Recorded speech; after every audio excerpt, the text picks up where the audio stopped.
మనమందరం చదువుకుంటాం కదా, కానీ దేవుళ్ళు చదువుకుంటారని తెలుసా? హిందూ టెక్స్ట్ లో అపర విద్య అనే ఒక సీక్రెట్ నాలెడ్జ్ సిస్టమ్ ఉంది. ఇది బ్రహ్మ, విష్ణు, మహేశ్వరులు కూడా నేర్చుకునే విద్య.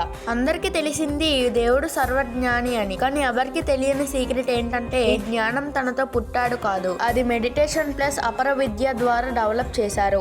అసలు అపర విద్య అంటే ఏంటి? అపర విద్య ఏంటంటే అది యూనివర్స్ రన్ అవ్వాలంటే దేవతలు చదవాల్సిన cosmic law, science cycles, energy rules and creation codes. Example గా బ్రహ్మ సృష్టిని స్టార్ట్ చేయడానికి ప్రజ్ఞ సూత్రాస్ అనే విద్య నేర్చుకోవాలి. విష్ణు లోకంని బ్యాలెన్స్ చేయడానికి సమ విద్య అనే సీక్రెట్ సైన్స్ ని నేర్చుకోవాలి. శివ డిస్ట్రాక్షన్ కంట్రోల్ చేయడానికి రుద్ర విద్య అనే ఎక్స్ట్రీమ్ నాలెడ్జ్ ని నేర్చుకోవాలి. ఇది మనకు వేదాలలో సూటబుల్ గా మాత్రమే ఉంది, కానీ క్లియర్ గా చెప్పేది దేవతలు కూడా ట్రైనింగ్ పాస్ అయ్యాక మాత్రమే డ్యూటీస్ ని స్టార్ట్ చేస్తారు. సో నెక్స్ట్ టైం నువ్వు దేవుడు సర్వజ్ఞాని అని అనుకుంటే జ్ఞాపకం పెట్టుకో, జ్ఞానం కూడా చదువుతో వచ్చింది. దేవతలు కూడా చదువుకున్నారు, మనం చదువుకుంటే చాలు, కానీ అలాగని నెగ్లెక్ట్ చేయొద్దు. చదువుకుంటేనే మంచి స్థాయికి వెళ్తాం.